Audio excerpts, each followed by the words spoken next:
Hey, everybody, welcome back to Couch Critics. I am your co-host Josh, as always, alongside. It's me, Dave here, my man. How you doing, buddy? Man, I'm doing really good. Yeah, life's been good. I'm well caffeinated. I'm hydrated. I'm Very ready to go. caffeinated, right? Very, Very, very very, caffeinated. very, very caffeinated. Maybe we do need downers a little more often. You never know. Shout out to our friend Bob over there at the Schnozcast. Yeah, that was great when we had that conversation.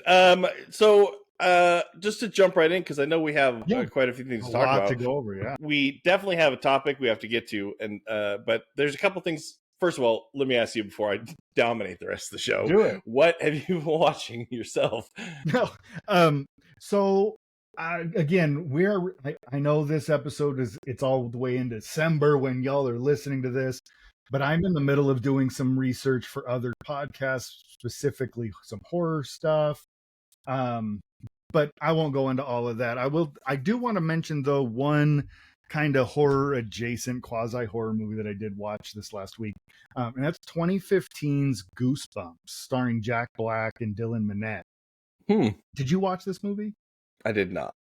So I did not have any big expectations. I didn't even have high hopes for this movie. But basically, what it is, Dylan Minnette. Is it called Goosebumps? It's called Goosebumps. Yeah, Is that the series of the book? So it's it was the Goosebumps based series. on the R.L. Stein book series. Yeah. Okay. So is it based on the series or the person or R.L. Stein? Sorry. So why don't you explain? Zach, played by Dylan Minnette, he's this teenager. He moves to this new small town. His mom is like the new vice principal at the local school. So they move to this town. He meets his neighbor, attractive young high school girl named Hannah. So they have the little high school crush going on. He discovers that her father is this famous writer, R.L. Stein, who wrote all the Goosebumps movies or all the Goosebumps books. He happens to have these locked manuscripts, like the original handwritten manuscripts of all of the books, locked up in like his office. So like when you unleash that lock, you open the lock, open the book, it unleashes that monster out into the world. So they end up unleashing all of the monsters into their little small town. And so it's a fun take on something that is very nostalgic to the next group of kids after us. My little brother grew up reading all of the Goosebumps books. Goosebumps, the first book was written when we were already in high school. So I missed kind of that. Mentally, we were still in grade school. Come on, man. We didn't emotionally grow until like 6 years ago. Right. No, but for some reason, and I've noticed this talking with people, people that are our age, we were reading Stephen King by this point, right? Not Goosebumps. Like our parents, the latchkey thing, we became older in that way much faster. I think we've talked before. I saw Hellraiser when I was way too young to see Hellraiser. Exactly. You know, and latchkey. Yeah. Right or wrong, whatever your take on that is, it's just the way that it was.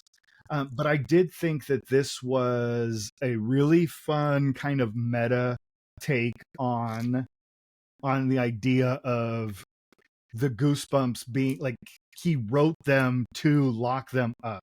They were attacking him in some way, whatever.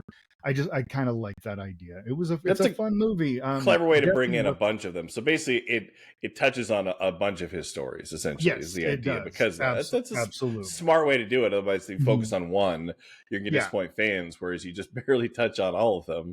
Yeah, you know what I mean, it's what they try to do with those. My kids love it. It fits into this category that I like to refer to as gateway horror. These are the horror story for someone who doesn't know if they like horror or doesn't like horror but wants to watch that Halloween type movie, and that's what Goosebumps really fits, that kind of niche. Yeah, like House of a Thousand Corpses is an entry level horror absolutely movie. Anything that deals with the Firefly family, that's base level, get you in, get you interested. Shout out Rob Zombie for making some entryway horror. Yeah, at every Goosebumps, you say all that. My wife's older than me, and she loves the Goosebumps. So, but she was also a school teacher. Right. Let's And just say that that's the other side is I have most of the Goosebumps books on my school bookshelf. They are they're again, like Harry Potter, like so much of that kind of stuff, the Suzanne Collins Hunger Games stuff.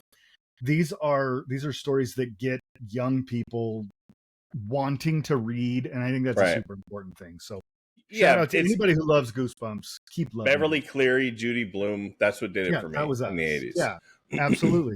And so, but I think Goosebumps for us, as far as TV, would have been what was that the Nick at Night show? Are You Afraid of the Dark? Oh yeah.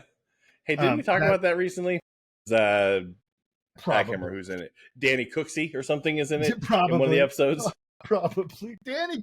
Shout out Danny Cooksey with his helmet hair. Remember the helmet hair? You know, the little brother in the new adopted boy in the show. So, with I watched a bunch of movies. Well, let's touch on a couple. I think are worthy. There's a movie called He Ran All the Way from 1951. This is a classic. It's small, kind of under the radar. John Garfield, Shelley Winters. Have you seen it? No, but I know who John Garfield and Shelley Winters are. Yeah, right. It's a little bit noir. It should have actually fit into the heist movies that we did. Okay, because it's these two low level liquor store hold up guys from 1951, basically. But they decide they're going to go for a big score by holding up a payroll. It goes wrong. And then John Garfield spends the rest of the movie running from the cops. And most of that time is spent in one apartment where he's holding a family hostage because he met Shelley Winters and she's always the timid girl. She's always that timid, does whatever the man asks her to do character like she does in Night of the Hunter. But anyway, she brings him home to her family and then he pulls out a gun and says, "You're going to hide me from the cops." And then the rest of the movie is basically that. It's weird because there's not a lot of realism. He lets them leave to go to work and stuff. But anyways, it's shot very well. It's really short. It's only 117, an hour and 17. It's just a cool little movie that I would never have seen had TCM Noir or whatever not thrown it on in front of me. I think I have seen this. When you started describing you remembered it, right? They all go to this. They all go to the swimming pool. That's where he meets Shelley Winters is in New York. Nobody had AC, so they would just go to a communal swimming pool, which is a bacteria area. And again, I saw it on TCM, and I think it was because it was a day of John Garfield or something. Right. It's his last movie, and he bankrolled it. Yeah, he was having trouble with the Red Scare and all those things at this time, and naming names, and his wife and all this other stuff. Right, it's a mess. It's kind of sad, his story, but anyways, he ran all the way. It's actually a pretty decent movie. It's got some really cool visuals, that tilt focus where you have the foreground and the background in clarity. You know what I mean? Which is so neat. They do that, which that kind of ties in. Last week, recently, I saw that Judgment Night movie. They overuse that where there's constantly Dennis Leary's mouth in the front, and then the action in the background is so dumb. But anyways, I'll pull back off of that one. So He Ran All the Way. Something, by the way, I happened to catch a few minutes of Paul Verhoeven's Basic Instinct. Now, again, I'm going to say I used to watch a couple of minutes, this same couple of minutes for different reasons, but now it's not exactly the same reason. It's still, but it was actually the sex scene, one of the big sex scenes with Sharon Stone and Michael Douglas and stuff. And these oversaturated music and all those kinds of things like that. But this is beautiful. It's actually very well shot. It's very sexy. Is very artistic in the way he frames a shot, the way he lights a shot. Like his movies, hate his movies, whatever, you can't argue that they are beautifully done. Right. Whether you like the movie or not, beautifully done. And legitimately, I might have only watched it for the nudity when I was younger, but it's sexy. It's erotic. The scene is very, aggressive without being too much. Like Bodies of Evidence tried to do it, but couldn't do it. Madonna is too aggressive. And but anyways, it's very, good that way. And it made me think of Paul Verhoeven. He basically pulled Sharon Stone out of all these B roles and cast her in Total Recall, right? Which yeah, they did not want her in that role, and she had to really fight for it, and she got it, and that kind of made her and gave her Paul Verhoeven, which then he put her in this like 2 years later or whatever. Yep. But anyways, if he's so good in this, why are the scenes in Showgirls so not erotic? Because then, I mean, again, I'll watch them, but I'll watch them for the teenage me reasons, not the adult me reasons, like watching my wife. I wonder if there is a different edit out there that paints it in a different picture. Because I get that that was the difference between those two movies. Basic Instinct is noirish, it's darker, it's a better movie. Showgirls is supposed to be a satire. I think it's supposed to be glitzy and bright and over the top, but I do think that if it was a better actress, and I don't mean to disparage Elizabeth Berkley, because no, she's not that great in it. Her acting, the way she acts, does not fit that role. They cast her because of her performance in the scene where she's on all the pills in Saved by the Bell, where she's ridiculously over the top, doing her Pointer Sisters. So they saw that. They said, "That's what we want in this movie," and unfortunately, it didn't fit. She is just so over the top. I think if with a different actress, that movie reads completely different. She's sexy. I mean, she's very attractive, very sexy. She had the look for the role. She eats cheeseburgers because she keeps asking people for cheeseburgers. She does love a cheeseburger. Anyway. So anyways, that's that. It just made me think of that. There's a bunch of other stuff. I'll save the big one. But anyways, I did finally watch a handful of movies that I've been putting off for a while.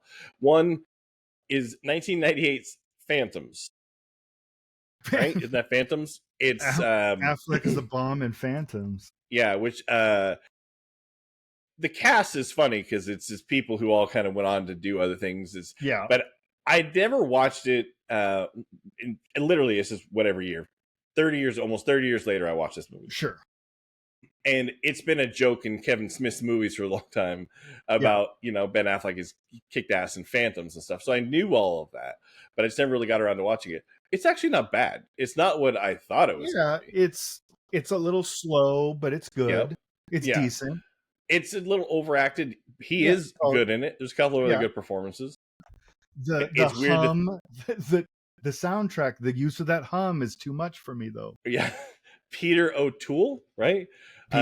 What is he doing in that movie? And I feel like at this point he's like, I just need some money for scotch. His wine and scotch bill was getting too high. Yeah, because it's very weird. He's great in it. Yes. Because he's like Marlon Brando in something. He brings it, but it doesn't mean that he's right for that role. And he's definitely bigger than that movie. I can't imagine the guy from Lawrence of Arabia is sitting there with these young kids who are overacting their way through each scene, stuff like that. Did you see that late 80s movie that he did, High Spirits, with Steve Guttenberg?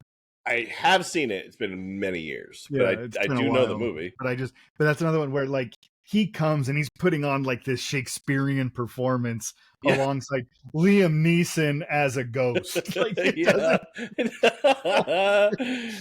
so weird. It seems like odd casting. Some other stuff I watched, and then we'll get. I finally watched The Substance, which is reasonably new. It's a couple of years old. I still haven't watched it. Still haven't watched it. More. I have to build myself up because body horror is not my number one. I do like it occasionally. There's a lot of it. It's not my number one. I think Cronenberg. Yeah, and because I think it's fully inspired by Cronenberg. Oh yeah, I'm totally expecting a Videodrome, like heavy on the heavy makeup effects and uncomfortable. In some of the scenes, it's very sexy. Like, to be honest with you, there's a lot of nudity in it, and good on Demi Moore at her age. Like, doing all that. She got some flowers for it. She got her Oscar nomination this last year. Yeah, deserved, because it's very good. It's a hard role, but I think The Substance is a modern version of the same moral lesson you're supposed to pull from Sunset Boulevard. Yeah. I honestly do. It's society. See, and I was expecting it literally chews up. I was expecting the horror version of with the Bruce Willis Goldie Hawn and Death Becomes Her. Death Becomes Her. No. I was expecting the horror version of Death Becomes Her. No. This is. I think you're really gonna get it. Okay. This is especially American Society or media chewing up and eating up the beautiful people and then casting them aside. That's the whole. That's the entire movie. But anyways, I'll hold back. Watch it. I'd like to talk about that at some point. I mean, I've watched so many things. Well, I've got one more movie, and I do have a TV show that I'll show off. Talk about. What do you got? Right before we pivot, but another one that I did watch because I am prepping to finally watch Like Me, the John Candy documentary. So I watched Uncle Buck for the first time in 15 years or something, and God, did I love it as much as I ever did. There's just something about Uncle Buck is John Hughes at the height of his powers. It's Macaulay Culkin and Louisa Kelly or whatever her name is the young sister. As the older sister, and then the younger sister. Doesn't she look exactly like she would be a young Laura San Giacomo, right? Right? Yeah. Right. And it's just the eyebrows, but she looks exactly like. Funny that you said that. I think Laura San Giacomo would have been the better option except she wasn't tall enough for Showgirls. All right. That's who I thought of as. Yeah. But so that's weird. But yeah, I really like Uncle Buck. Yeah, Uncle Buck is it fits. Well, John Hughes had that run. He did. And as we remember, especially the John Candy stuff, Planes, Trains, all that stuff. Yeah. Like he's had that run that's going to go down forever. It'll always be. It'll be Howard Hawks stuff. We're always going to remember Howard Hawks. I mean, the kids today might not care that much about Bringing Up Baby or something, but they're great movies. And people who are in the know. And I think John Hughes is going to fit in that lineage. Yes, absolutely. And and there's just something about the black sheep of the family being called in to save the day and finding that common ground in the heart. And dude, John Hughes pioneered the make you cry right after making you laugh. Yeah, I mean the scene when in Uncle Buck when he notices that the wife, the whatever, I can't remember her name, had basically folded the picture to cut him out of the pictures of their wedding. Like that stuff hurts. Like you hurt as an audience member. You're like, but he rolls with it. Right, and that's right next to Laurie Metcalf playing the crazy neighbor coming over to try to get with him. And I love Laurie Metcalf. She's so good. Laurie Metcalf is an amazing actress. I actually just started watching. I watched the first episode of the Ed Gein, the new Ryan Murphy show. Yeah. How is He's great as the mom. She's overbearing, creepy. She's an amazing actress, though. Yeah, love. She has a lot of talent there. She was the best part of Roseanne back in the day, in my opinion. But I think she was. Yeah, she's the best part. Her and George Clooney as Booker. Yeah, I was gonna say George Clooney, Booker. Booker, whatever his name was, one or the other. Whatever. The other thing that I want to highlight before we get to your last bit there is I watched the pilot episode of a new CBS comedy called DMV. Okay, yeah. I got to know how it... Now, can I ask you two questions first? Yes. Do you watch anything else? It's on CBS, right? And I get it. Streaming's changed everything. Yeah. Do you watch anything else on CBS? Any sitcoms on CBS? No, I almost didn't watch this because it was a CBS show. That's my question. And then the second thing is, how was it? It's actually decent. Okay. It's an office type mockumentary TV show. Tim Meadows is funny. The big character, I can't remember her name, but this one girl, she has a crush on the new guy in the office he's from New Zealand or whatever, or Australia. She has a crush and she keeps making a fool of herself.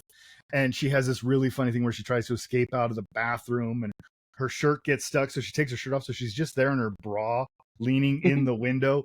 And eventually everyone who works at the DMV starts coming in and seeing her taking pictures. Like, it's got some really decent, funny stuff. But not in a slapsticky multicam comedy way, but in a funny way, like a reality kind of way. In a way that it takes a minute to build up. Like, there's a scene of her starting to climb out the window and then something else is happening. And then it goes back to further the story. So they actually work at doing this stuff. It's written by Dana Klein and Matt Kuhn. I don't know who they are, but if this I think I looked them up. I don't know them from anything. If this is the stuff that they're doing, I think this is going to be a great idea, because there's a lot of humor to be had at a DMV. Okay. And the idea is that these outside not investigators, I can't think of the right word, but they're examiners. They're coming in to see what's going on, because they're thinking about closing one of the Southern California DMVs and going all automated. But they're there to monitor and watch for an entire year. So they have to get all the ins and outs and to figure out how important the humans are. If the show's good and successful, they'll be like, well, I think we need another year of I think we're gonna or they'll go to a new one or something. But I enjoyed it. I enjoyed the first episode enough that as soon as it was over, I said, hey, Jennifer, why don't you give this show a try, see if it's something we can watch together. And she watched it and she laughed a few times. So yeah, Harriet Dyer is the actress I was thinking of. But so it's probably something I'm gonna like. It sounds like it's 22 minutes. The pilot is all that's out right now. Okay. It's streaming on Paramount Plus or whatever. Which I'm sure is what they're going for, because it can't be CBS, because it's not their forte. So, it is definitely not. It is definitely not that. Do you think they understand it or like it in New Mexico? Because they don't call it the DMV there, don't they? Famously, Better Call Saul taught me they call it the MDQ or something like that. Right. Whatever it is. They don't know what the DMV get the humor there. They're like, I don't know what this show's about. The DM. I won't get it. Well, I have a bunch of other stuff, but let me just say one that is really important. Yes. And I know you haven't seen it yet. And I know it's at this point when this is going to be released, it's been out for a while, and it's a shame. But there's a movie called One Battle After Another. It's P.T. Anderson's newest movie. And I don't, as much of a film fan and a lover of movies and the theater and the experience and all those things that I am, I don't go to the theater very often. Post-COVID, I just haven't. A lot of things don't drag me there. I don't want to go see some movies that, like, I want to see Roof Man, which I'm sure by the time this comes out, it will be on streaming. But I don't think I need to see that in a big screen. That One Battle After Another definitely should be experienced on the biggest screen, the best form. I mean, there's so much money spent to shoot in 70, which 70 millimeter.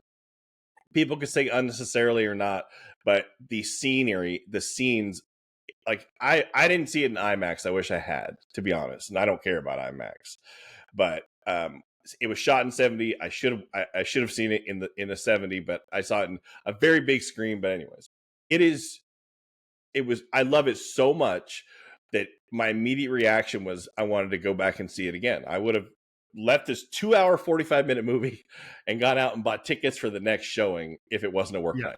So I didn't.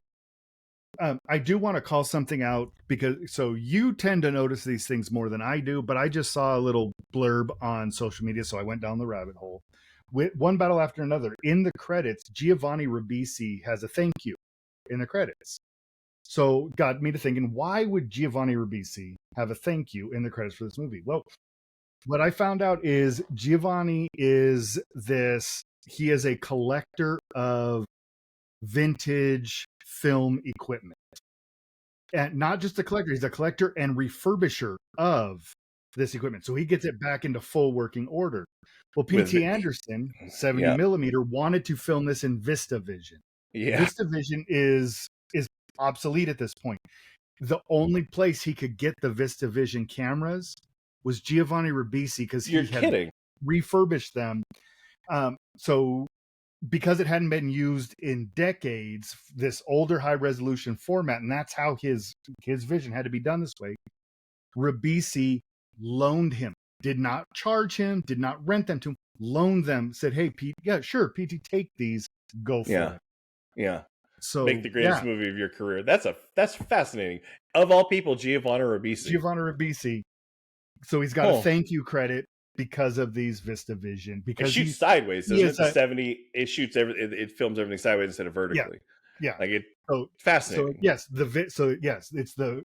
views it across the screen, right? So it gives this wider format.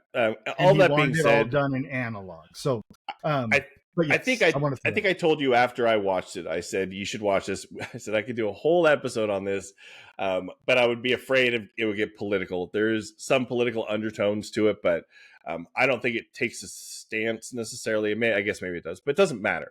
None of that matters. It is so beautifully done. It was so enthralling that I'm still looking at, like, can I go find it in 70, even if I have to drive and see it again in a slightly larger format than I saw it. The performances off the charts, amazing comedy, all these things. Left, and I thought in my head, is this the best thing P.T. Anderson has ever done? I literally thought that. Like, I thought this might be the best. Which that's is huge. It is there. So I think we agree on the fact that there are 3 directors that haven't done a bad movie. Their worst movie is still better than most people's best movie, and that's Quentin Tarantino, Paul Thomas Anderson, and Darren Aronofsky. Darren Aronofsky's worst movie is probably Noah. And Danny Boyle too, but anyway. Right. No, I forgot. Yes, Danny Boyle. But I think Danny Boyle may have had a misstep with 28 Years Later. I don't know. I haven't watched it yet, but we'll see. But that being said, you're right. Generally speaking, and Danny Boyle did something that only maybe Tarantino will do, where he'll establish himself firmly in every single genre. Aronofsky's close, with Black Swan being psychological horror-ish, but P.T. Anderson, his worst movie, Inherent Vice, maybe. I was gonna say maybe Inherent Vice. It's an adaptation, and it's the one that is not truly his, but it's still better than 90% of what's out there. 100%. Like, and some of his movies are better than. He's phenomenal. He's a brilliant director. And I look at this like I looked at Babylon, which Babylon, I love it so much. Absolutely. It was undervalued, underrated. People who watched it liked it. Yes. But people wouldn't watch it. It was long or whatever, but it was very expensive. And so it's going to stunt Damien Chazelle's career. Babylon will. And I'm afraid this will do that to PT because it cost $200 million, mostly because he refused to not film in this format, which if you don't see it in the theater, doesn't matter, like as much. I mean, but it's so beautiful, man. It's so beautiful. I will probably mention it as much as I mentioned Babylon or Garrett Graham, because I think it's an amazing movie. And there is hope for One Battle After Another. I don't know that it'll get there, but it's at 150 million worldwide. Okay, it's brought in. So, but you're 100% right that it is, when you take on something like this and you have a very particular vision. Quentin Tarantino originally did it for Hateful Eight when it had to be in 70 millimeter. This movie, he filmed it in a completely obsolete format because of the type of film that it was and the way that it had to be seen in his mind. Like, I want more of that. I think that's the thing that should. The filmmakers who are doing it for the passion for the material, the technology, the visual 100%. Element is what's driving them. Yeah. And I don't mean it would be cool if you had 2 explosions happening across the street at the same time. That. But like, if you had those 2 explosions, that you have the shot from whatever certain angle filtered this way to have a certain look to it. That's what I mean. And that's what he does. It's absolutely. Very, very good. And see it. And we've said it before, and I'll say it again. I really didn't want to like Leonardo DiCaprio. He's so good. Absolutely fantastic. So I love him. And I just checked. So the budget on One Battle After Another was 130 170? million. 130. Okay, I thought it was 170. Okay. So I wonder if that's where they thought it was going to come in at, and it ended up coming in at 130. But I think it's 170 once they add. It's probably 170 once they add in salaries and back end, probably. Well, or I'm sure there's back end advertising, right? Advertising and promotion. I'm sure with a P.T. Anderson getting the level of names that he gets, Quentin Tarantino, he doesn't pay you your going rate. He gives you points, and you make money when this movie makes money. Well, it's like famously Forrest Gump. Yeah, that's what I was going to bring up. Tom Hanks and Robert Zemeckis split the cost for a sequence in the movie. Yes, the whole running sequence. Running cross country. Yeah, because the studio was like, "Well, this is dumb. How are you going to do it?" Which I didn't know until recently. That was his brother for a handful of those shots, Stephen Hanks. Did you know that? But anyways, I heard. Yes. Yeah, and I saw an interview where he's saying that they split it, that the studio was not going to pay for it. So they said, "We'll pay," and they said it was really expensive to that whole sequence of running the cameras, the location shots, all that stuff. And the studio did not want to pay for it, so they did, but they got points on the back end because of it. So I imagine they came out okay. Yeah, but that's passion. That's caring about the material. It's a Viva. This is an audio medium. However, I was watching the interview with Tom Hanks where he's telling the story. He goes, but then so how are we going to do this? He said, well, we'll take it out of our salaries. So and then he said, but I'll give it back. They'll give us points on the back end. And he said, and he just looked and he goes, and that's when I started getting points. Tom Hanks is like, yeah, that's where that's where you really make money. You're taking a risk. You're taking some ownership in the film. So it shows your belief in a film. It shows your belief in an idea. Tom Hanks, I got to imagine his final paycheck for that movie, because it made $400 million or something. Yeah. Somewhere probably around 50, somewhere in there, I'm guessing. Probably whatever his original salary is. And there's a guy on YouTube who does that, where he shows the salaries for all the people throughout their careers. Right. Those are pretty fascinating to watch and kind of gross at some points. But so from what's been released, the approximate that he's admitted to is $60 million. He's admitted to, because what the IRS knows about. I'm just kidding. So he agreed. They gave up his initial salary was only $7 million. Wow. But because he gave up a portion of that salary to film that running sequence, turned into $60 million. He's like, it's a pretty good gamble. It was worth it. The movie needed all those different stories. And I can see the studio saying, location shooting at all these places, can't you just do it in a green screen? For just random shots here and there. Yeah. And so I understand the business side and the artistic side. And that was a good compromise for both those. We got a better product because of it. Absolutely. So anyways, that one battle after another, I'm never going to stop talking about it. I gotta watch. It's very, very good. And in the theater. I will go see it again. So the plan is my daughter and I will go. It shows at 6:00 on Tuesday evening. So that's the plan, is to go. Dying to know what you think of it. Hopefully you like it. I mean, I don't want to yuck your yum, but you might. I watched a bunch of other movies. I don't know what else you want to talk about. Do you have anything that pivots us into our conversation? So one thing, and I know we talked about this recently, but I want to bring up again, it's a little older now, but there was this thing called Intimate Evening with Adam Pawley. It was an HBO special. I think it just premiered in the mid-October, something like that. But it is Adam Pawley, I can't remember his name. How do you pronounce it? He's an actor. He's one of those guys you're like, oh yeah, that guy. That guy. Yes, he is that guy. He's that guy. He's got an Adam Devine thing about him. Yeah. And he pops up in a bunch of stuff, pretty decent stuff, all that stuff. I'm fairly indifferent to him. It's not like right. But I watched this thing, and it is basically, he's not a stand-up, he's an actor. But it's him going up on stage in front of audiences and with a bunch of guitars and playing songs. And the whole thing is they shoot this documentary in one day.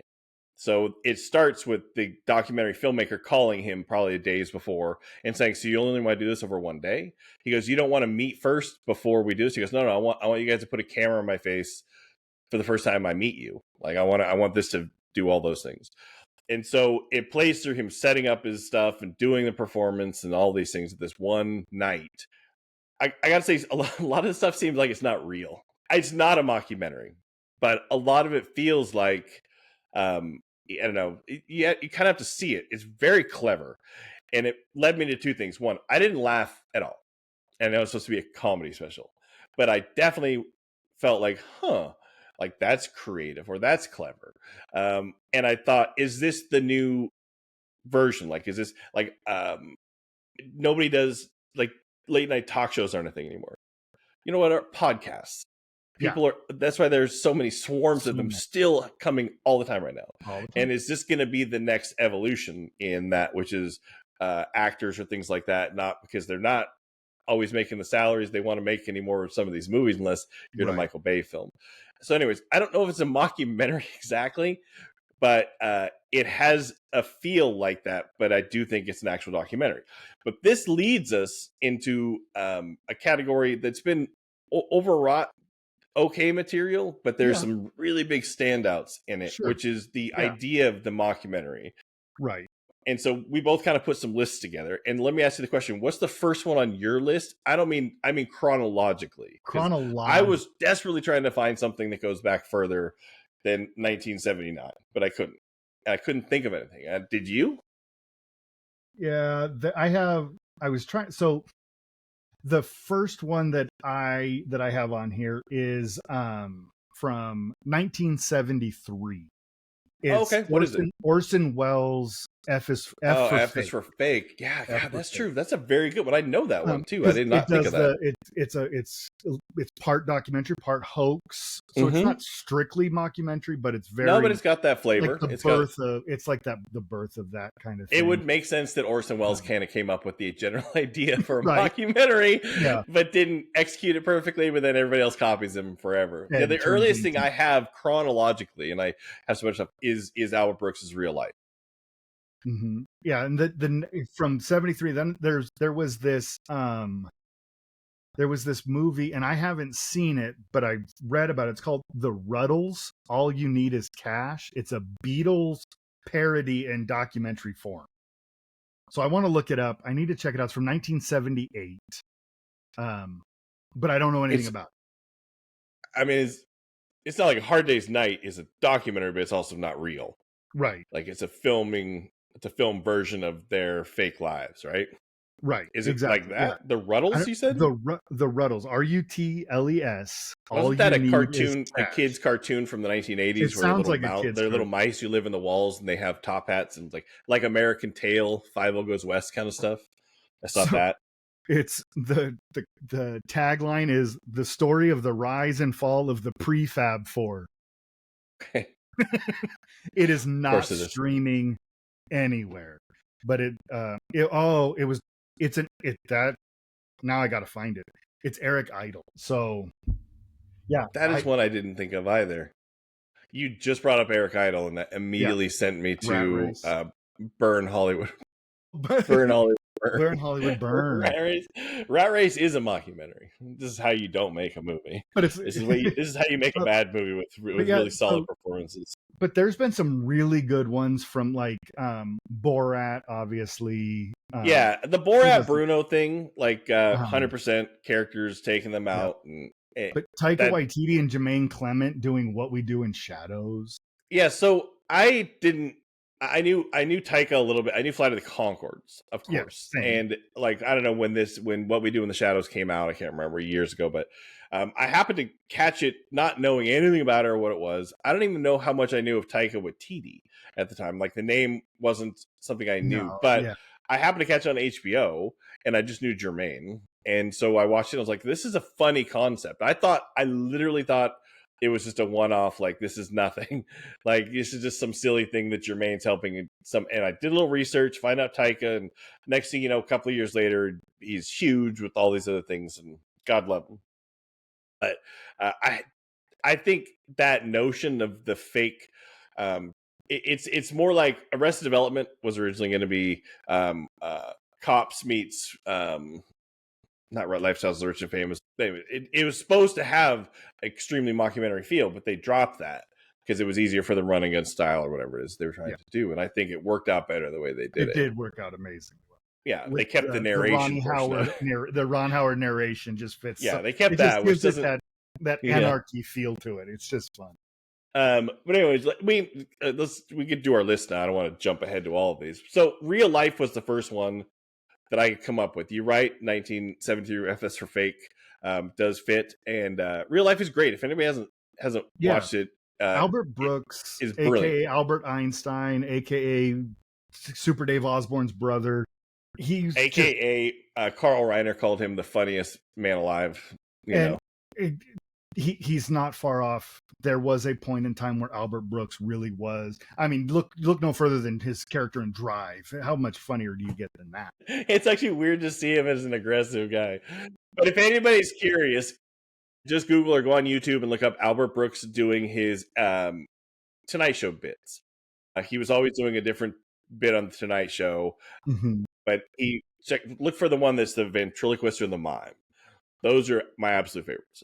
There's one where he's a mime, which sounds dumb, but it's very funny. And then the ventriloquist one makes me laugh every single time I watch it. And I've seen it 1,000 times. 1,000 times.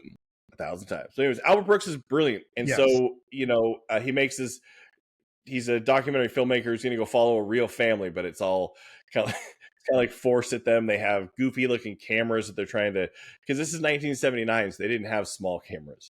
So the cameras are huge and like obtrusive, and they're pretending like, oh, don't worry about it, act like they're not here, and like it doesn't matter. They're not here. But that is the first one I could really think of that fits the category. Now, I also happened to rewatch the first This Is Spinal Tap actually last night.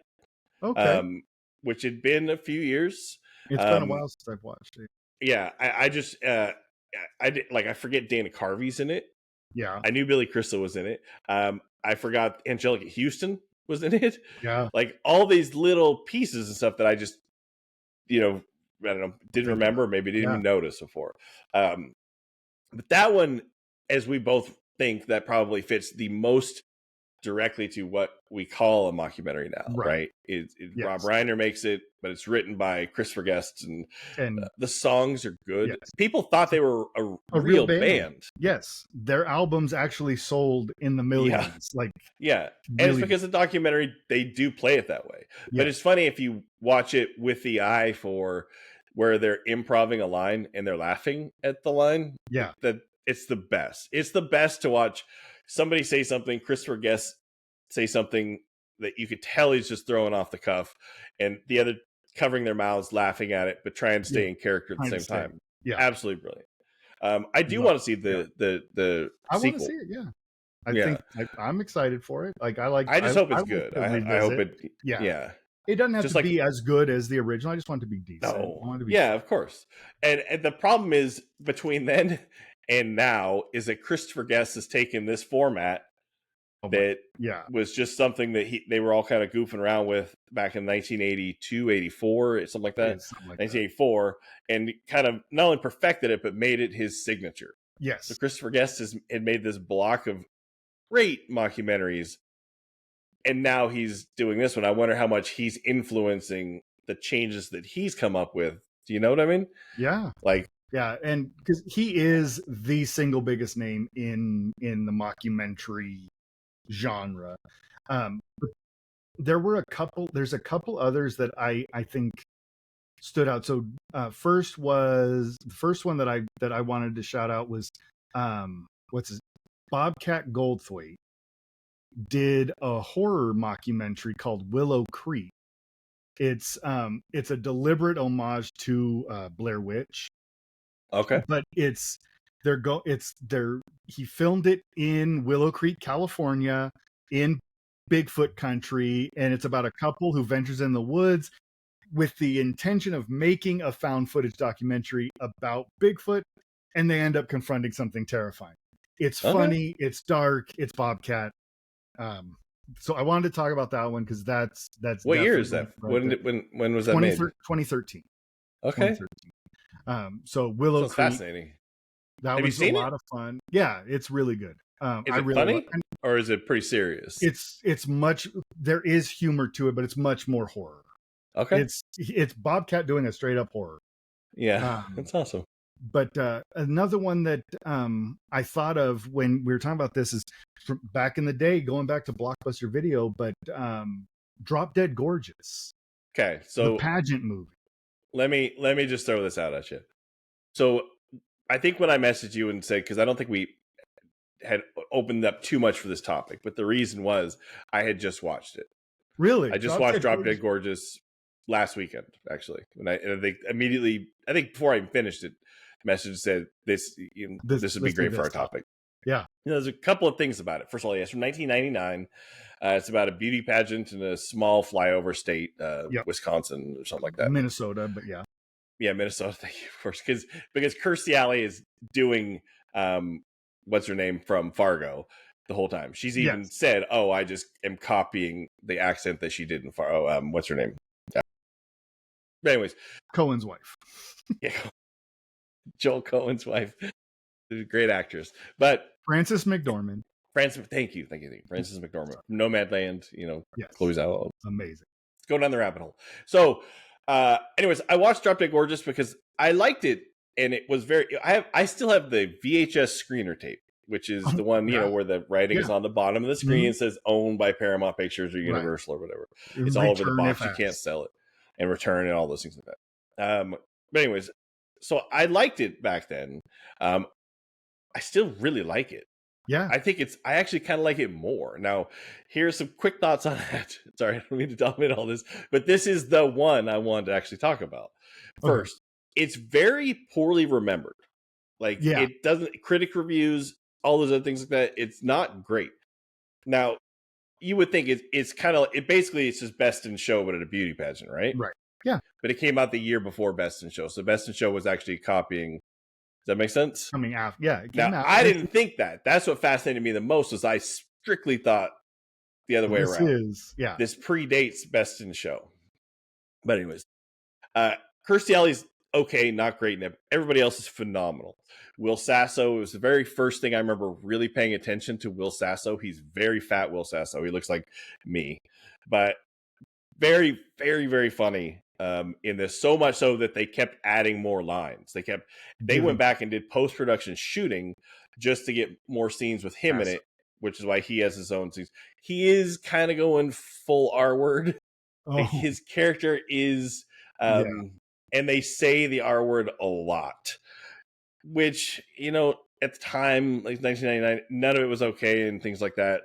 But anyways, I still think it's very funny. It's a little offensive. Well, and what's amazing is it's Kirsten Dunst, Denise Richards doesn't ruin the movie. Ellen Barkin's great. Allison Janney is always amazing.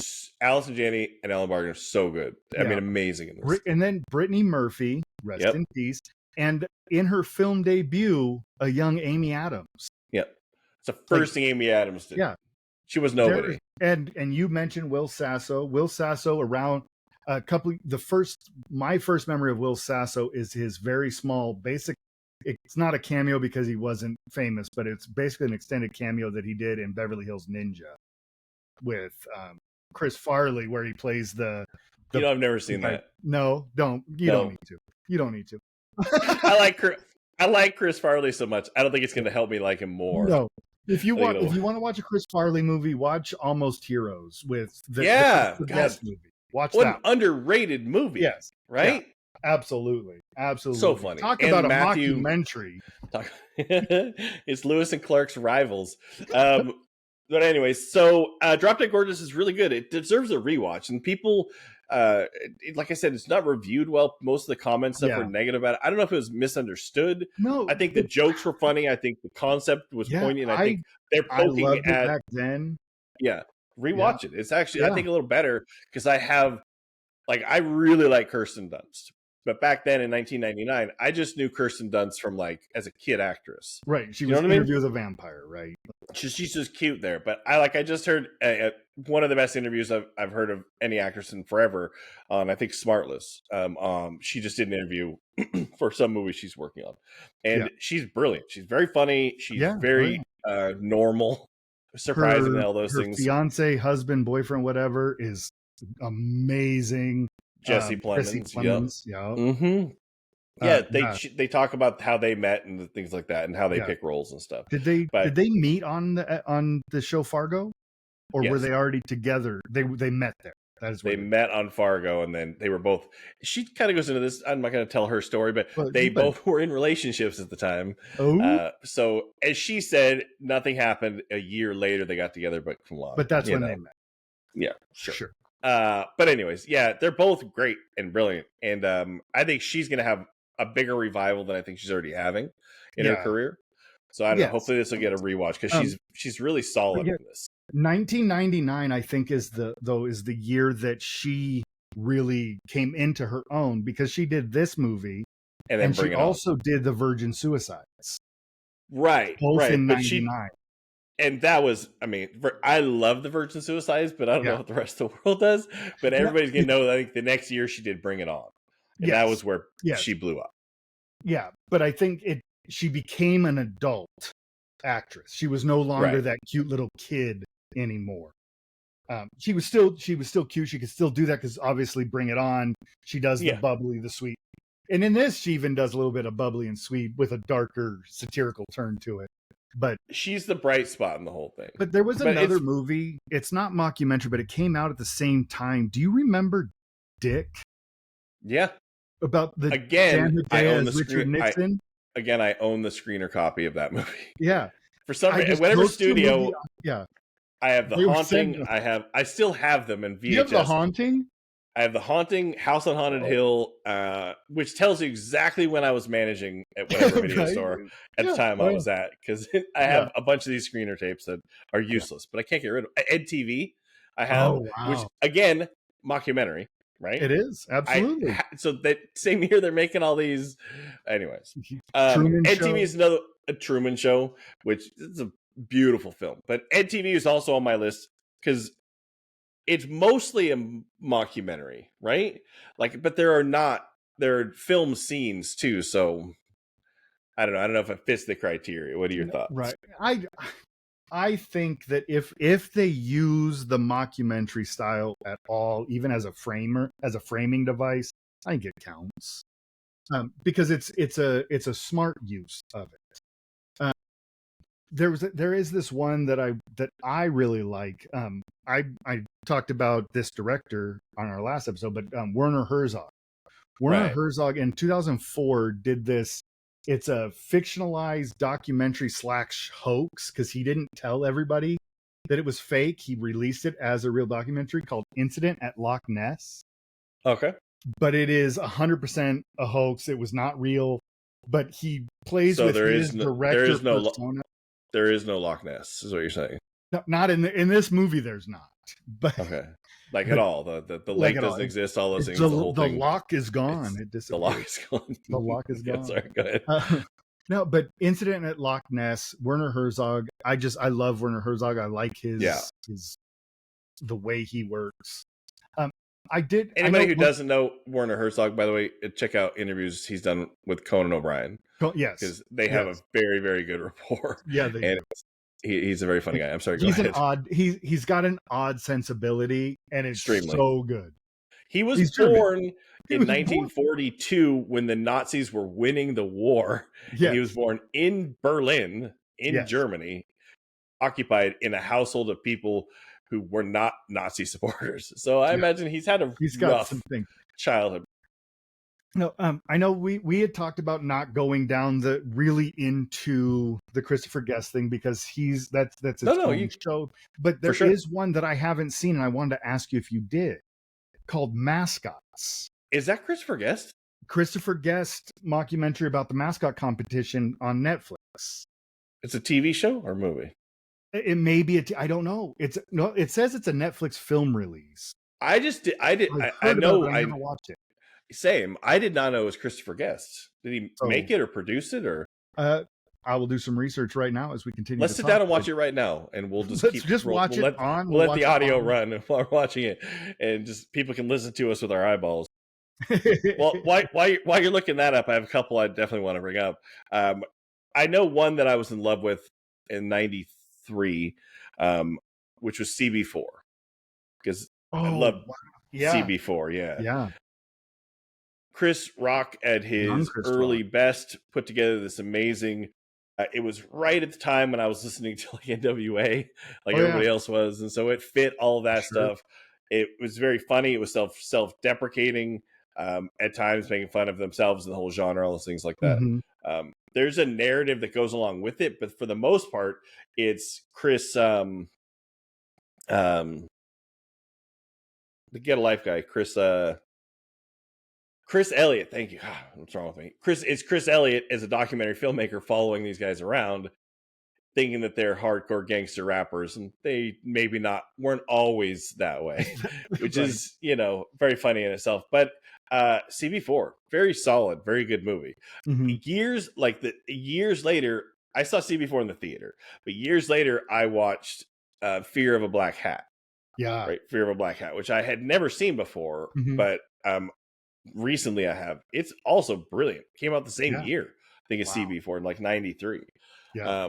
But anyways, a ton of people in 1993 who were no names at the time doing cameos in this little mockumentary guy thing of this. And the guy, just like Christopher Guest, the writer, director, creator, is also one of the stars of it. So it's a tough and challenging project.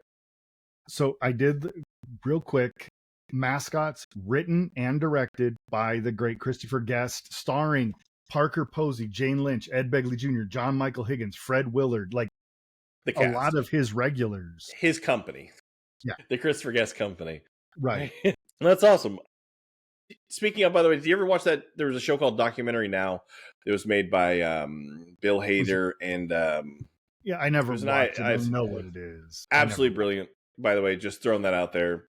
Mm-hmm. It's not a it is a mockumentary, but it's a series of them. Absolutely brilliant. Some are so much better than so many other things. Some are just okay. Worth checking out. But there was I know we briefly touched on Bruno and Borat. Right.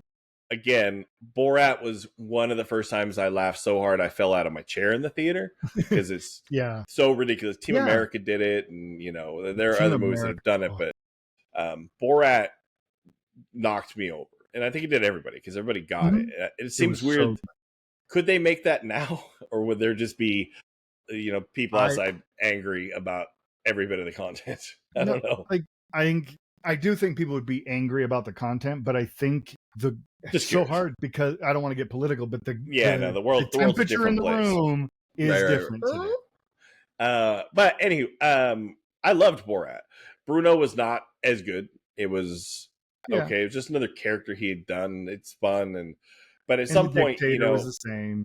Yeah, Dictator was. He's it's a pony trick. It's a magic trick. You can only really do it once. Right. Once you do that magic trick once, if you do it right, you can't really do it again. You can't ever. I know he kept trying, and he's a brilliant. Sacha Baron Cohen is a brilliant writer, creator, performer.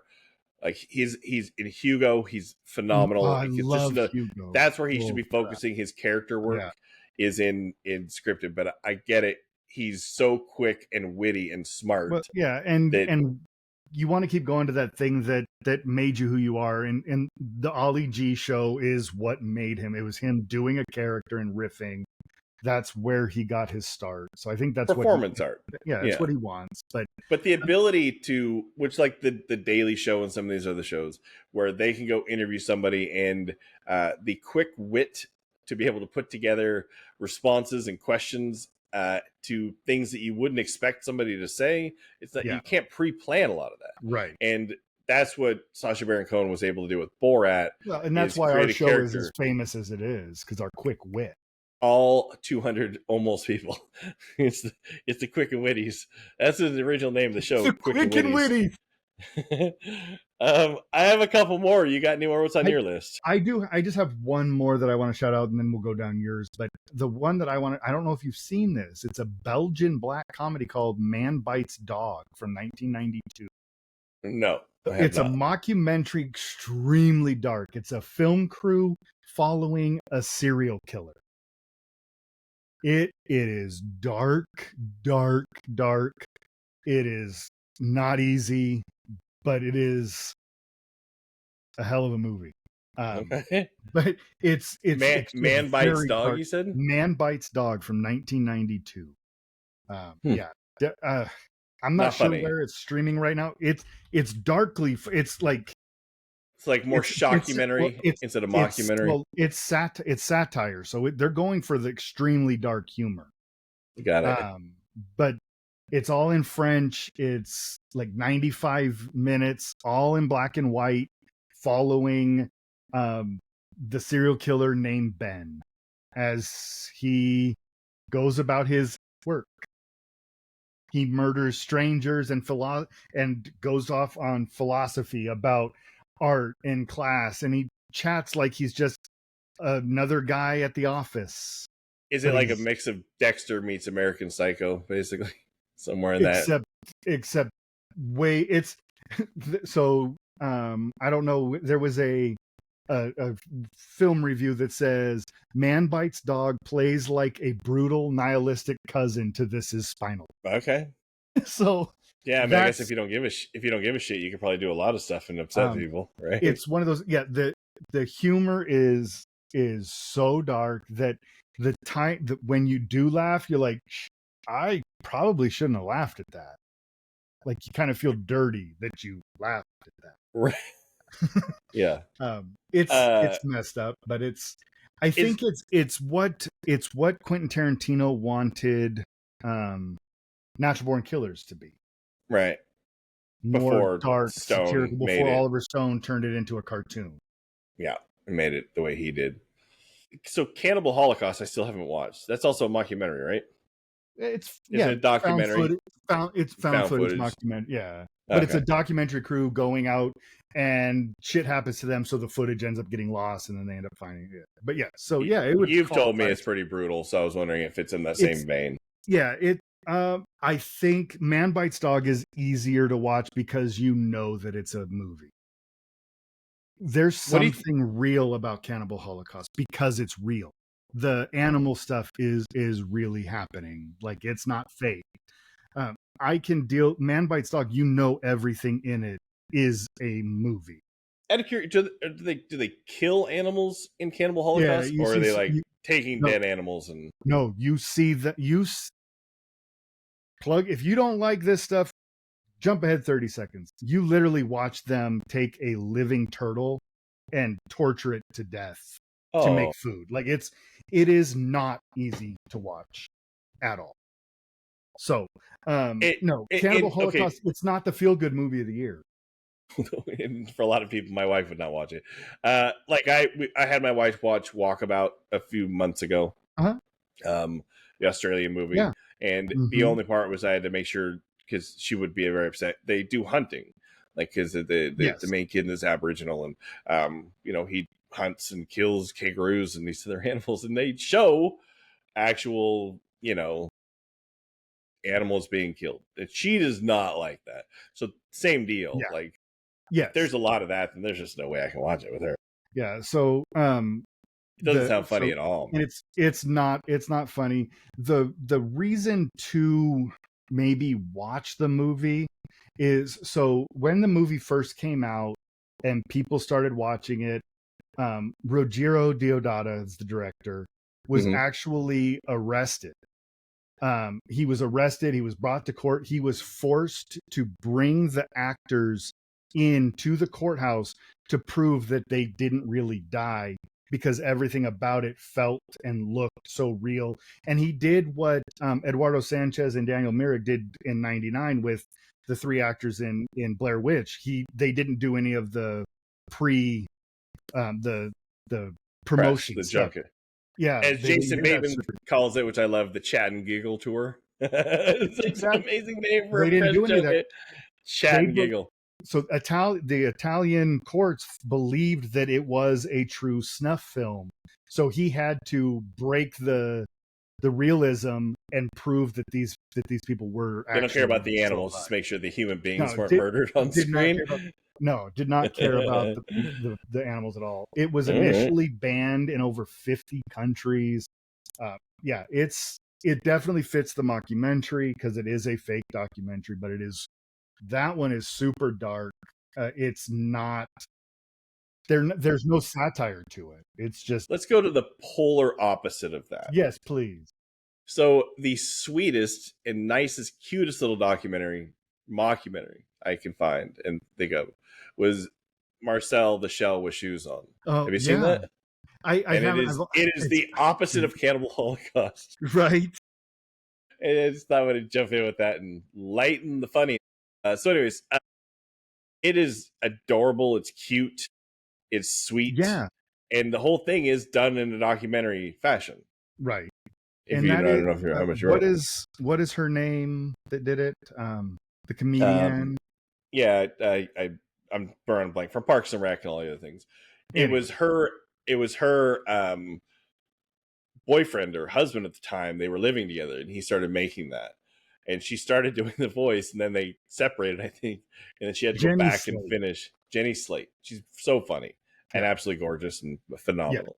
But I think she had to go back and finish all the audio. Like maybe she moved out or something. She had to go back and work with her ex at a pretty rough time. That's why it took so long to come out. But it's insanely sweet. It's funny. It's quirky. It's literally stop motion. Done in some mockumentary where a tiny little seashell has shoes on and it talks. I don't know. I thought it was adorable, and it is the opposite of Cannibal Holocaust. I do want to. You haven't seen it? I haven't seen it. It's so cute. And it's so cute. And I love Jenny Slate. I think she's hilarious. You will. It's sweet in a. It's not in a sappy way. That makes sense. It's in a funny, like Toy Story kind of sweet. Like there's a sweetness to it. But anyways, there's that. I have another one, which is, did you ever see Pauly Shore is Dead? Yeah, I did watch Pauly Shore is Dead. And I hope that it would be a comeback and a start for Pauly Shore to actually do some more serious style stuff, but it just it didn't gave land. Me a little respect for Pauly Shore. I like because the whole thing is self-deprecating. It's him understanding his role and image, right? And who he is in society and film, and kind of making fun of that and turning it on its head of all things. But and doing a caricature of himself where he gets to make fun of himself. And I think I'm the only person maybe on earth that legitimately enjoys In the Army Now. It's probably only you. It's probably, I know. It's all right. I'll own it. I'll own it. Oh my goodness. But, so, and there's like, you can go down like mockumentary / found footage documentary type stuff. There's a lot in the horror genre, especially found footage. For sure. Yeah. But there was a comedy that I finally watched recently, and not even because of this episode, but I totally forgot that I watched, was Pop Star Never Stop Never Stopping. Oh yeah. And it's good. I really liked that movie. I laughed out loud a lot. I saw it, I think, when it came out.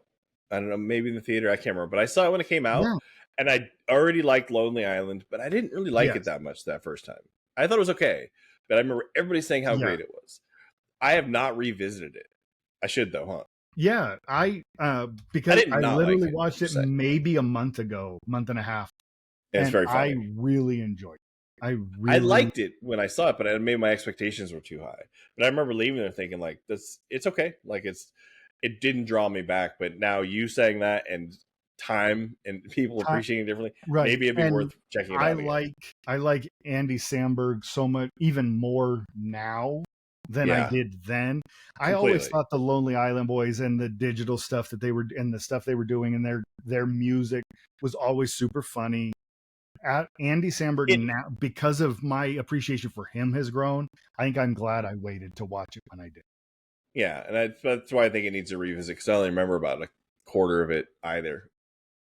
Lonely Island was the digital shorts are kind of like they saved or brought SNL into a new. They'd always done film segments, but these were great little. But they were funny. They were topical. They were in the now, in the know. Yes. YouTube had just come out, so everybody saw them.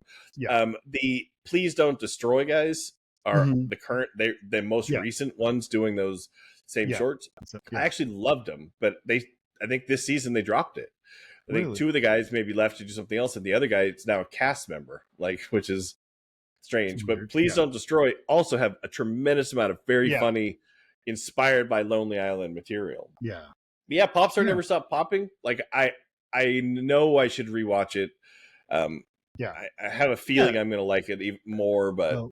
So I do want to shout this out before we wrap up this episode, because I know we're starting to hit that time, but I did finally get around to watching the reboot sequel. Used Cars with Garrett Graham. Oh, what? Sorry, go ahead. It actually, I did. I watched the reboot of Bud the Chud, starring Garrett Graham. No, Garrett Graham. No, I watched the new Naked Gun.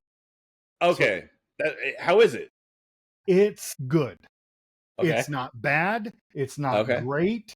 It's good. There is I think the other actors are a little underused. It's a little too Liam Neeson heavy. But he's funny. It's good. It's, speaking of Lonely Island, because it is Kiva Schaffer. And, and I think Jorma Taccone helped co-write it. Maybe. Yeah, I think so. Something like that. But it is a Kiva Schaffer directing.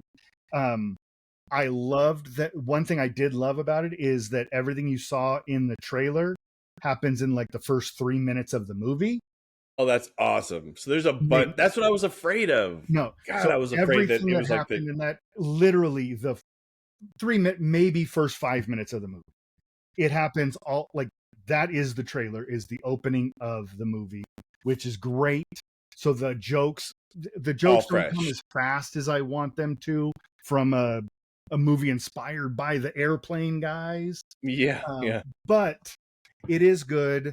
There is a cameo towards the end with Dave Bautista, who was a WWE wrestler turned actually decent actor, maybe the best actor to come from that world. And that's really funny. I like his thing. But it's good. It's I'd sit down and watch it with Mel. When Amy's back, sit down and watch it. It's on Paramount Plus or something. So that's why I watch it, because it's on Paramount Plus. But it's definitely it does it right by the original Naked Gun, but it doesn't set it up for me to care if they ever make a sequel to it. I don't need another 2.5 or whatever, but or 33 and a third. But I do like it. I like Liam Neeson's take on it. I like the Paul Walker Hauser, whatever is who really got screwed by Tarantino not doing this. He would have been the star of Tarantino's last film. Yeah, I know that's probably. I can't imagine him telling his mom. Tarantino, when he does finally pick that story, he will do something to make up for it. He'll write, of course, a spot for him. But if he liked him once, he's not going to stop. He didn't change his mind. Yeah, it is good. I do like it. I had a good time with it. Is there any carry out? Like, is there anything in there that is quotable enough?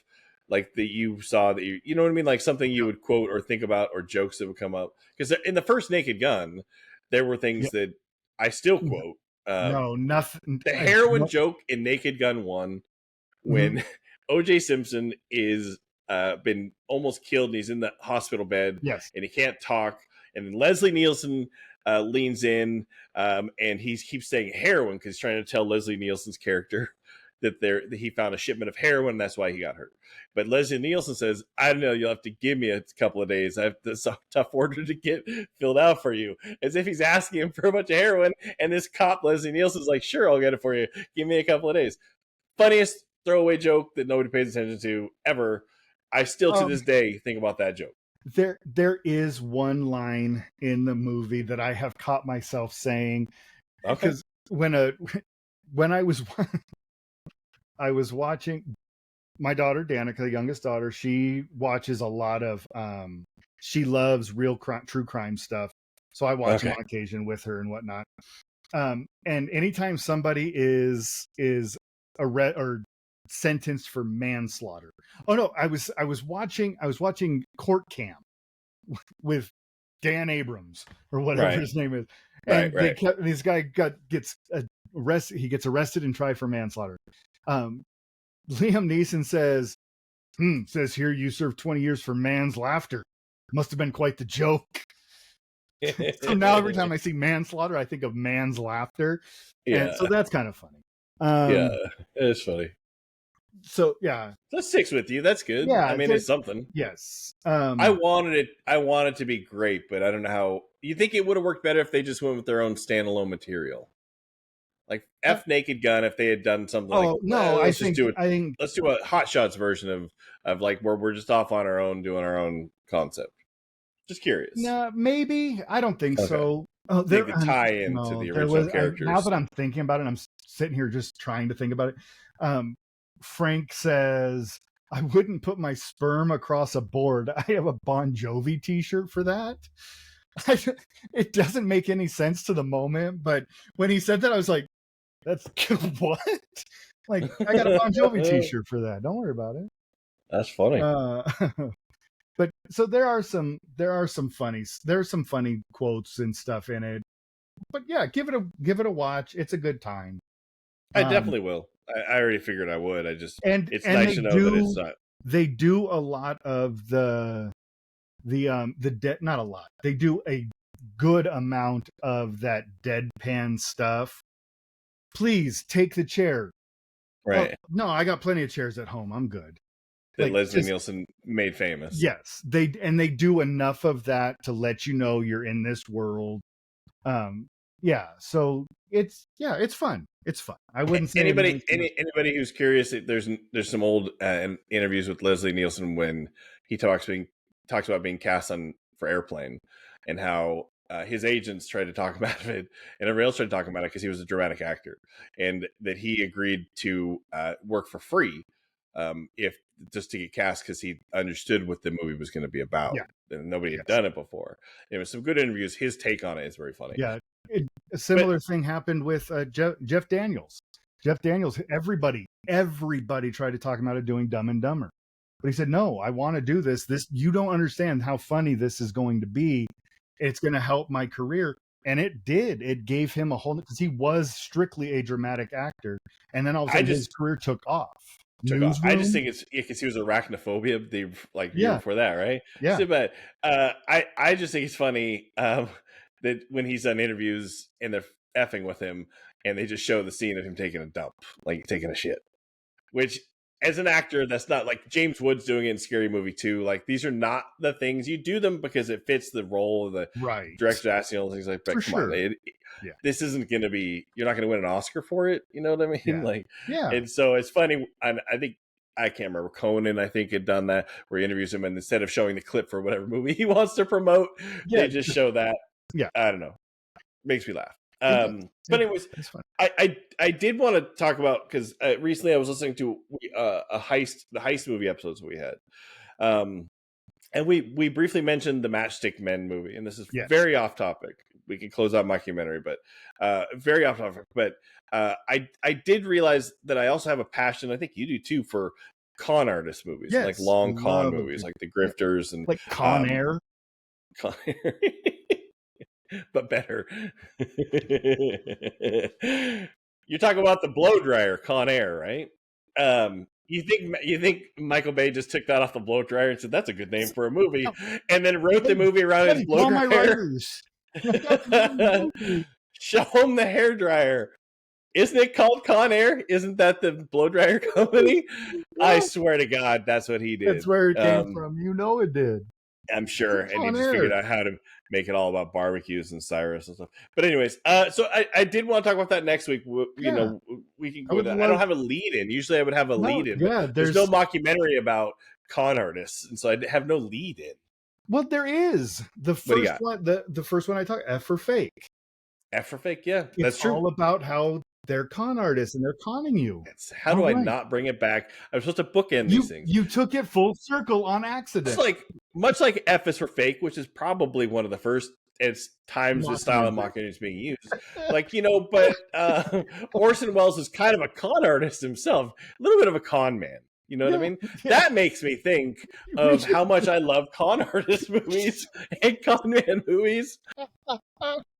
And off the cuff, let me just say, just right now thinking about it, that we should actually have a discussion next time about long con and con artist movies, like The Grifters. With the last 3 minutes of this conversation, I totally agree with you. But our editor, aka me, will not remove any of that. It's better anyways. It's real. But anyways, you were right. F is for Fake. I didn't think of that. Good call.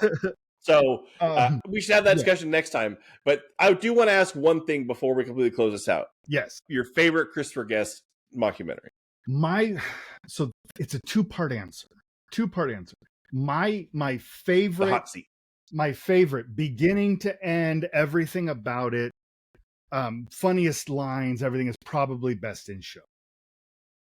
But I have a soft spot. I absolutely love A Mighty Wind. is the one I've seen the most. Right. Good music. I love folk music. I love the idea. I love Peter, Paul, and Mary. I love that stuff. I like the 60s counterculture idea behind folk music.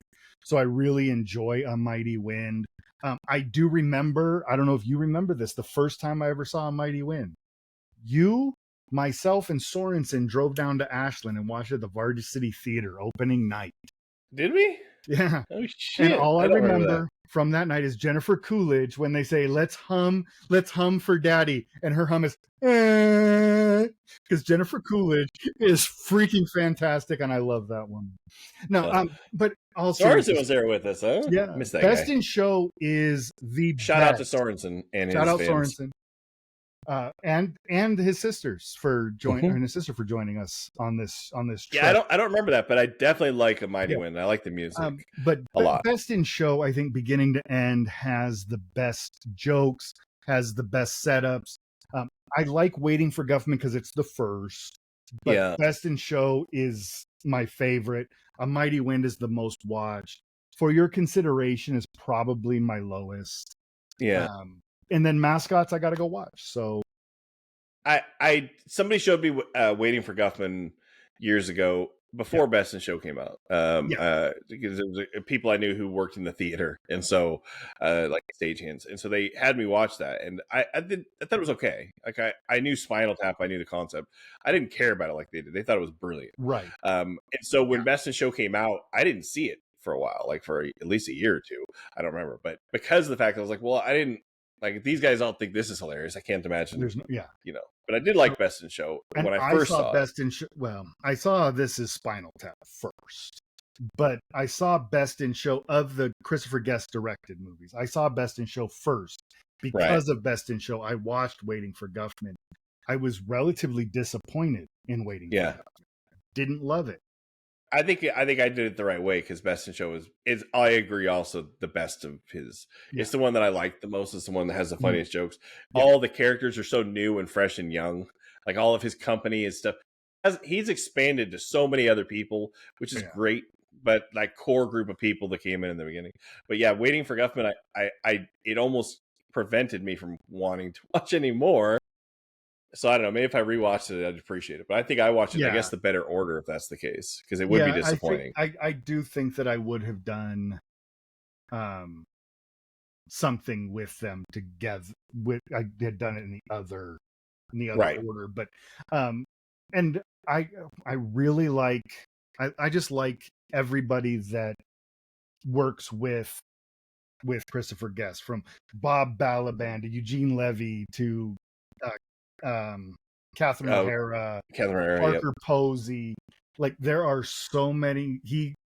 Michael Higgins, Michael Higgins, Clark, or but him. three names something. Harry Shearer, Fred Willard. There's so many people that are just absolutely hilarious, witty, quick, because they go in, they don't have a script. They go in with an idea. This is what this scene has to do. Let's do this. And it gives it such a fun vibe that I have an outline. And that's how we're going to do stressful energy. Like Jamie Lee Curtis famously, because she's always asked about her husband, Christopher Guest. And they've asked how come she's not in any of the movies. She goes, I'm not fast enough. I can't keep up with them. Right. I wouldn't even try, which is probably partially true because it would be hard. Yeah. You know what I mean? I think the only way, like, for Jamie Lee Curtis to be in a movie, like, is if For Your Consideration, when they go to, because it's all about getting the Oscar buzz, right? They want to get that Oscar. If she is the star who comes out to announce at 5 a.m. in Hollywood to announce the nominees. Something scripted. Scripted, just to get her in there. But I did ask, I don't use AI for any of this stuff, but I wanted, what is the preferred viewing order? And everybody out there says to watch them in the order they were made. So I don't know. That's pretty lazy, but But if that's the case, does that mean I'm not going to like mascots because I didn't love For Your Consideration? It was okay. Yeah, just stop now. That's I love Parker Posey, though. Yeah, she's very good. She's very, very good. I'll watch it. Well, you got anything else, man? No, I mean, I need to go find the Ruddles. All you need is cash. It's not streaming anywhere, so I got to figure out how I can get my hands on it to find out the prefab 4. The hell is and Eric Idle. But no, I'm excited to go down the rabbit hole that is con artist movies. Movies. When you mentioned it, I immediately thought of the Rat Pack and Ocean's 11. So I'm curious where it's going. And because you mentioned Heist, that's Heist, right? Isn't that Heist? Yeah, but they're con men, right? Okay, yeah, that's true. But it popped in my head. It's Matchstick Men, obviously Con Air, because that's like the peak of con. That's not right. Anyway, it's a blow dryer. Damn it! It's a blow dryer. It's all about the blow dryer. Anyway, I guess we'll it's all about ball bearings. We'll have this discussion. All right. Well, that's going to wrap up another episode of Couch Critics. If you found any of this of any value to your day, please. Why? Just kidding. Right. But if you did, go on to wherever you listen to podcasts. Make sure you're subscribed and then leave us a rating and a review. It helps us feel like somebody gives a crap. Dave, what do you always say? I just need some validation. You guys got to do it. Somebody has to tell us we're doing this. It's okay. It's okay Thumbs that we're doing this. But with all of that, check us out on Instagram, Threads, YouTube, TikTok at Real Talk. You can email us at therealrealtalk@gmail.com. Check out our new website that is coming together and starting to look better and better every day, called realtalkpod.net. It's starting to look like a real thing, and it's got our names all over it. So come check it out. Under construction. Always under construction. It's always open during construction. Open during construction. That's better. All right. With that, thank you, everyone. Thank you, Dave. But this has been Couch Critics, the show where two grown men talk passionately about a bunch of things that do not affect our lives. Not one bit. Thanks, everybody. Thanks all.